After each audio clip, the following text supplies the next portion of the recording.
श्री गणेशाय नमः। कार्तिक कृष्ण पक्ष की अष्टमी तिथि को अहोई अष्टमी मनाई जाती है। इस दिन माताएं अपने संतान की लंबी उम्र और निसंतान महिलाएं संतान प्राप्ति के लिए अहोई अष्टमी का व्रत रखती हैं।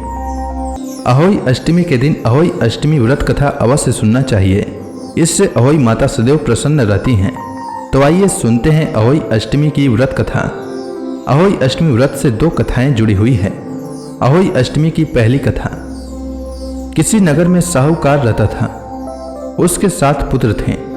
एक दिन साहूकार की पत्नी खदान में से खोदकर मिट्टी लाने के लिए गई। जो ही उसने मिट्टी खोदने के लिए कुदाल चलाई, त्यों ही उसमें रह रहे स्याहू के बच्चे प्रहार से आहत होकर मृत हो गए। जब साहूकार की पत्नी ने स्याहू को रक्त रंजित देखा तो उसे बच्चों के मर जाने का अत्यधिक दुख हुआ, परंतु जो कुछ होना था वह तो हो चुका था। यह भूल उससे अनजाने में हो गई थी, अतः दुखी मन से वह घर लौट आई। पश्चाताप के कारण वह मिट्टी भी नहीं लाई।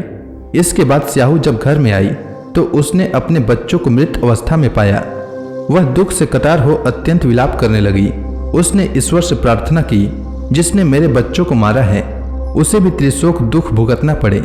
इधर स्याहू के शाप से 1 वर्ष के अंदर ही सेठानी के 7 पुत्र काल कलवित हो गए। इस प्रकार की दुखद घटना देखकर सेठ सेठानी अत्यंत शोकाकुल हो उठे। उस दंपति ने किसी तीर्थ स्थान पर जाकर अपने प्राणों का विसर्जन कर देने का मन में संकल्प कर लिया। मन में ऐसा निश्चय कर सेठ सेठानी घर से पैदल ही तीर्थ की ओर चल पड़े। उन दोनों का शरीर पूर्ण रूप से जब तक अशक्त न हो गया तब तक वे बराबर आगे बढ़ते रहे। जब वे चलने में बिल्कुल असमर्थ हो गए तो रास्ते में ही मूर्छित हो पृथ्वी पर गिर पड़े।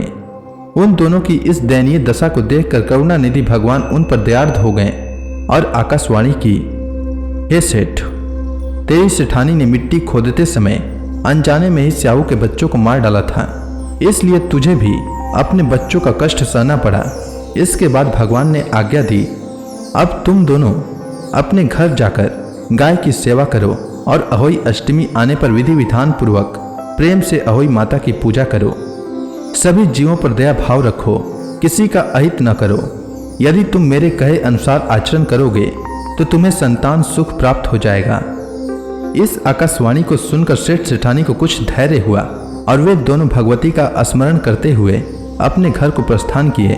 घर पहुंचकर उन दोनों ने आकाशवाणी के अनुसार कार्य करना आरंभ कर दिया। इसके बाद ईर्ष्या द्वेष की भावना से रहित होकर सभी प्राणियों पर करुणा का भाव रखना प्रारंभ कर दिया। भगवत कृपा से सेठ सेठानी पुनः पुत्रवान होकर सभी सुखों का भोग करने लगे और अंत काल में स्वर्गगामी हुए। तो प्रेम से बोलिए अहोई माता की जय। अब आइए सुनते हैं अहोई अष्टमी की दूसरी कथा। एक साहूकार के 7 बेटे 7 बहुएं और 1 कन्या थी। उसकी बहुएं कार्तिक कृष्ण अष्टमी को अहोई माता के पूजन के लिए जंगल में अपनी ननद के साथ मिट्टी लेने के लिए गई। मिट्टी निकालने के स्थान पर एक स्याहू की मांद थी। मिट्टी खोदते समय ननद के हाथ से स्याहू का बच्चा चोट खाकर मर गया। स्याहू की माता बोली, अब मैं तेरी कोख बांधूंगी, अर्थात अब तुझे मैं संतान विहीन कर दूंगी। उसकी बात सुनकर ननद ने अपनी सभी भाभियों से अपने बदले में कोख बांध लेने के लिए आग्रह किया, परंतु उसकी सभी भाभियों ने उसके प्रस्ताव को अस्वीकार कर दिया। परंतु उसकी छोटी भाभी ने कुछ सोच समझकर अपनी कोख बंधवाने की स्वीकृति ननद को दे दी। तदंतर उस भाभी को जो भी संतान होती वे 7 दिन के बाद ही मर जाती। एक दिन पंडित को बुलाकर इस बात का पता लगाया गया।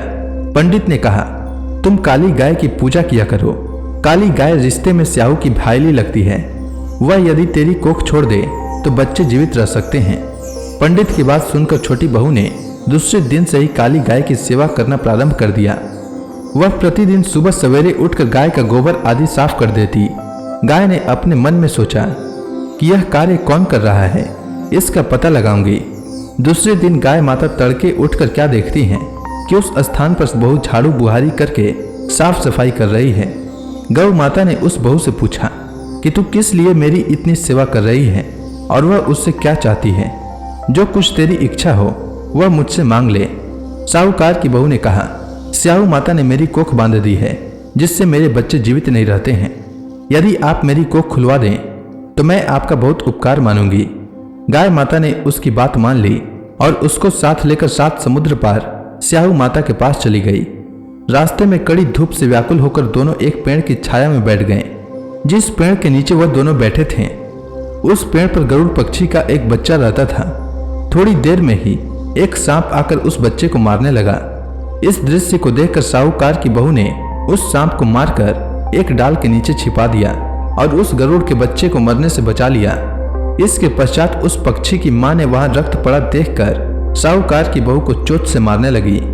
तब साहूकार की बहू ने कहा, मैंने तेरे बच्चे को नहीं मारा है, तेरे बच्चे को डसने के लिए एक सांप आया था, मैंने उसे मारकर तेरे बच्चे की रक्षा की है। मरा हुआ सांप डाल के नीचे दबा हुआ है। बहू की बातों से वह प्रसन्न हो गई और बोली, तू जो कुछ चाहती है मुझसे मांग ले। बहू ने उससे कहा, 7 समुद्र पार स्याहू माता रहती हैं, तू मुझे स्याहू माता तक पहुंचा दे। तब उस गरुड़ पंखनी ने उन दोनों को अपनी पीठ पर बैठाकर समुद्र के उस पार स्याहू माता के पास पहुंचा दिया। स्याहू माता उन्हें देखकर बोली, आ बहिन, बहुत दिनों बाद आई है। वह पुनः बोली, मेरे सिर में जुग पड़ गया है, तू उसे निकाल दे। उस काली गाय के कहने पर बहू ने सिलाई से स्याहू माता के सारे जुओं को निकाल दिया। इस पर स्याहू माता अत्यंत खुश हो गई। स्याहू माता ने उस साहूकार की बहू से कहा, तेरे 7 बेटे और 7 बहुएं हो। सुनकर साहूकार की बहू ने कहा, मुझे तो एक भी बेटा नहीं है, 7 कहां से होंगे। स्याहू माता ने पूछा, इसका कारण क्या है? तब उसने कहा, यदि आप वचन दें तो इसका कारण बता सकती हूँ। स्याहू माता ने उसे वचन दिया। वचनबद्ध करा लेने के बाद साहूकार की बहू ने कहा, मेरी कोख तुम्हारे पास बंद पड़ी है, उसे खोल दो। स्याहू माता ने कहा, मैं तेरी बातों में आकर धोखा खा गई, अब मुझे तेरी कोख खोलनी पड़ेगी। इतना कहने के साथ ही स्याहू माता ने कहा, अब तू घर जा, तेरे 7 बेटे और 7 बहुएं होंगे। घर जाने पर तू अहोई माता का उद्यापन करना, 7 अहोई बनाकर 7 कड़ाही देना। उसने घर लौट कर देखा तो उसके 7 बेटे और 7 बहुएं बैठी हुई मिली। वह खुशी के मारे भाव विभोर हो गई। उसने 7 अहोई बनाकर 7 कड़ाही देकर उद्यापन किया। इसके बाद ही दीपावली आया। उसकी जेठानियां परस्पर कहने लगी, सब लोग पूजा का कार्य शीघ्र पूरा कर लो, कहीं ऐसा न हो कि छोटी बहू अपने बच्चों का स्मरण कर रोना धोना न शुरू कर दे, नहीं तो रंग में भंग हो जाएगा। जानकारी करने के लिए उन्होंने अपने बच्चों को छोटी बहू के घर भेजा, क्योंकि छोटी बहू रुदन नहीं कर रही थी। बच्चों ने घर जाकर बताया कि वह वहां आटा गूंथ रही है और उद्यापन का कार्यक्रम चल रहा है। इतना सुनते ही सभी जेठानियां आकर उससे पूछने लगी कि तूने अपनी कोख कैसे खुलवाई। उसने कहा, स्याहू माता ने कृपा कर उसकी कोख खोल दी।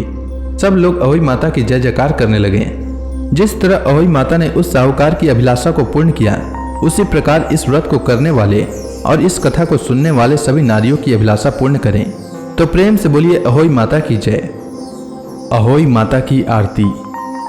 जय अहोई माता मैया, जय अहोई माता, तुमको निस दिन ध्यावत, तुमको निस दिन ध्यावत, हर विष्णु विधाता। ओम जय अहोई माता। ब्रह्माणी रुद्राणी कमला तुही जगमाता, मैया कमला तुही जगमाता। सूर्य चंद्रमा ध्यावत, नारद ऋषि गाता। ओम जय होई माता। माता रूप निरंजन सुख संपत्ति दाता, मैया सुख संपत्ति दाता। जो कोई तुमको ध्यावत नित मंगल पाता। ओम जय होई माता। तू ही पताल बसंती, तू ही है शुभदाता, मैया तू ही है शुभदाता। कर्म प्रभाव प्रकाशक जगनिधि से त्राता। ओम जय होई माता।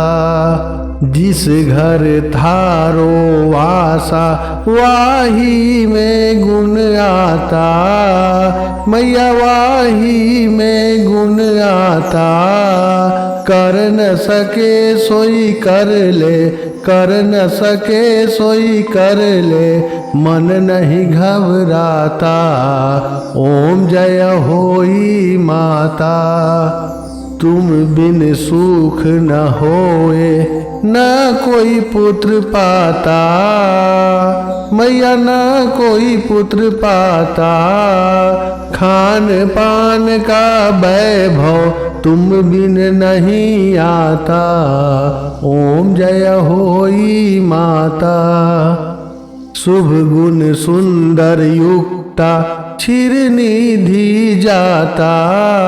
मैया क्षीर निधि जाता, रतन चतुर्दश तो को, रतन चतुर्दश तो को कोई नहीं पाता। ओम जय होई माता, श्री होई माता की आरती जो कोई गाता। मैया जो कोई गाता, उर उमंग अति उपजे, पाप उतर जाता।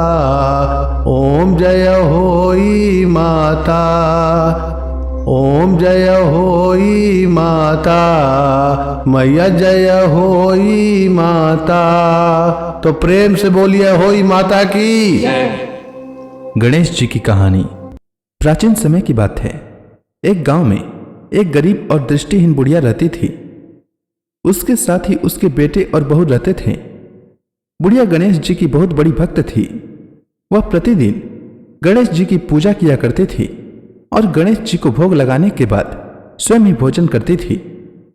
एक दिन उसकी पूजा से प्रसन्न होकर गणेश जी उसके सामने प्रकट हुए और बोले, बुढ़िया मां, तू रोज मेरी पूजा करती है, इसीलिए तू जो चाहे वह मांग ले। बुढ़िया ने कहा, मैं क्या मांगू, मुझसे तो मांगना ही नहीं आता। इस पर गणेश जी ने कहा, बुढ़िया मां, तू जो चाहे वह मांग ले, नहीं तो मैं फिर कल आऊंगा। तब तक तू अपने बेटे और बहू से पूछ ले और फिर मुझसे मांग ले। यह सुनकर बुढ़िया अपने बेटे को बुलाया और अपने बेटे से कहा, गणेश जी ने कहा है कि मैं उनसे कुछ भी मांग सकती हूं, तो बता मैं क्या मांगू। तब उसके बेटे ने कहा, मां, तू गणेश जी से धन मांग ले। इसके बाद बुढ़िया बहू के पास गई और बहू से बोला, गणेश जी ने कहा है कि मैं उनसे कुछ भी मांग सकती हूं, तो बता मैं क्या मांगू। तब उसके बहू ने कहा कि गणेश जी से पोता मांग ले। तब बुढ़िया ने बहुत सोचा कि हर कोई अपने अपने मतलब की बात कर रहा है, कोई मेरे लिए सोच नहीं रहा है। चलो पड़ोसन से पूछ लेती हूं, वह सही बताएगी कि मुझे क्या मांगना चाहिए। बुढ़िया अपने पड़ोसन के पास गई और पड़ोसन से कहा, गणेश जी ने कहा है कि मैं उनसे कुछ भी मांग सकती हूं, तो बता मुझे क्या मांगना चाहिए। मेरा बेटा कहता है कि धन मांग लो और बहू कहती है कि पोता मांग लो। तब पड़ोसन ने कहा, अरे बुढ़िया, तू तो अब कुछ ही दिन जिएगी, धन और पोता मांगने से तेरा क्या फायदा। तू अपने लिए आंखों की रोशनी मांग ले, इससे तेरी जिंदगी आराम से कट जाएगी। यह सुनकर बुढ़िया अगले दिन गणेश जी की पूजा करती है और उन्हें भोग लगाती है। तभी गणेश जी प्रकट होकर कहते हैं, बुढ़िया मां, बता तुझे क्या चाहिए। तब बुढ़िया ने गणेश जी से कहा, अगर आप मुझसे प्रसन्न हैं तो मुझे 9 करोड़ की माया, निरोगी काया, अमर सुहाग, आंखों की रोशनी, पोता और सभी परिवार को सुख दे और आखिरी में मुझे मोक्ष दे। यह सुनकर गणेश जी ने कहा, बुढ़िया मां, यह सब मांगकर तूने तो मुझे ठग लिया, लेकिन वचन के अनुसार जो तूने मांगे हैं वह सब तुझे मिलेगा। इतना कहकर गणेश जी अंतर ध्यान हो गए। बुढ़िया ने जो कुछ मांगा था उसे सब कुछ मिल गया। हे गणेश जी महाराज, जैसे आपने उस बुढ़िया मां को सब कुछ दिया, ठीक वैसे ही हमें दें और सभी कथा सुनने वालों को भी दें। तो प्रेम से बोलिए गणेश जी महाराज की जय, शंकर भगवान की जय, माता पार्वती की जय।